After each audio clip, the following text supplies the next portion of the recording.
लेकिन मैं ये कहूंगी कि नागौर में हमारे सामने वाले जो ओपोनेंट थे वो दो पार्टियां एक साथ मिलकर के चुनाव लड़ रही थी और आप समझते हैं कि उनमें हमेशा से ही नागौर एक थोड़ी टफ कॉन्स्टिट्यूंसी रही है, लेकिन जनता का बहुत अच्छा समर्थन रहा। और मैं आप लोगों के माध्यम से पुनः एक बार सबको विश्वास दिलाना चाहती हूँ कि भारतीय जनता पार्टी की जो सरकार है उसका जिन लोगों ने हमें समर्थन दिया उनको ज्यादा से ज्यादा हमारे क्षेत्र को लाभ हो सके, इसका ये प्रयास जारी रहेगा।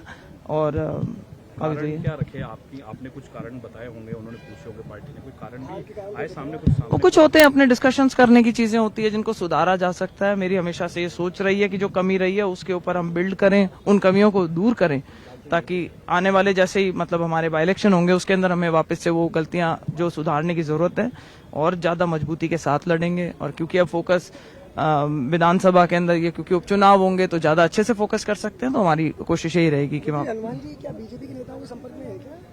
इस तरह की सूचना आ रही है कि सीएम से ये पुराने समय से घालमेल की राजनीति करते आए हैं, गुड़ाले चलने की इनको आदत है। आपने अभी जैसे देखा, जब पहले थे तो गहलोत साहब के बीजेपी के साथ में लड़के चुनाव जीते थे और उसके बाद गहलोत साहब के चरणों में जा पड़े थे, और अभी भी ये कोशिश कर रहे हैं कि वही किसी तरह बीजेपी के अंदर आकर के और किसी तरह घालमेल कर लें, क्योंकि इनको लगता है कि अपनी दुकान का शटर डाउन होता दिखाई दे रहा है। तो घबराहट सी रहती है और मुझे पूरा विश्वास है कि भारतीय जनता पार्टी की तरफ से उनको ना तो समर्थन मिलेगा और आने वाले समय में भारतीय जनता पार्टी मजबूती से चुनाव लड़ेगी और वो जिसको उतारना चाहे अपनी तरफ से मैदान में उतारे। और मैं तो कहूंगी कि वो हर बार जब चैलेंज करते हैं कि मैं अकेला चुनाव लड़ता हूं और मैंने पार्टी बनाई, तो भाई अब की बार मैं भी कहती हूँ कि अकेले आके चुनाव लड़ो। ये घालमेल करके दो पार्टियां एक साथ होकर के लड़ने का, बैसाखियों के सारे चुनाव लड़ने का काम बंद करो।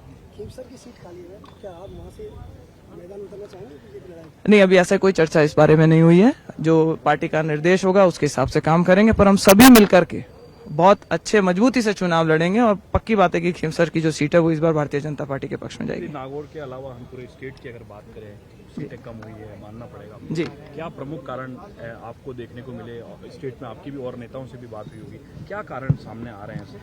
देखिए, कुछ नेशनल लेवल के ऊपर एक भ्रांति फैला दी गई थी कि 400 सीटें आएंगी तो रिजर्वेशन के ऊपर गाज गिर जाएगी। वो एक गलत प्रचार करने में कांग्रेस के और जो इंडिया गठबंधन के लोग थे वो ज्यादा कामयाब रहे। लोग बरगलावे में आ गए। मुझे लगता है इसका कहीं ना कहीं छोटा बड़ा नुकसान हुआ है।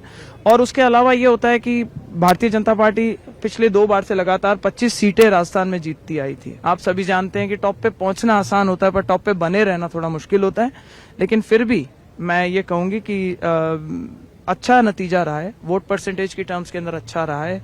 अगर कहीं कमी हुई है तो उसको सुधारने के अंदर बीजेपी जो है वो बहुत सक्षम पार्टी है। हम अच्छे से उसका संज्ञान लेते हैं और अपनी जो भूल होती है उसको मान करके और उसके ऊपर बिल्ड करके और पॉजिटिव वे में उसको काम करना चालू करते हैं। उन्होंने कहा कि आपकी पार्टी को अहंकार हो गया था, आपने 400 पार का नारा अहंकार था, इसलिए आप लूज। विपक्ष है, उनकी तो ड्यूटी है कुछ ना कुछ बोलना है, पर बात अहंकार का नहीं है। जहां पे हमारे प्रधानमंत्री खुद बोलते हैं कि मैं प्रधान सेवक हूं, तो वो अहंकार के रूप में नहीं बोलते।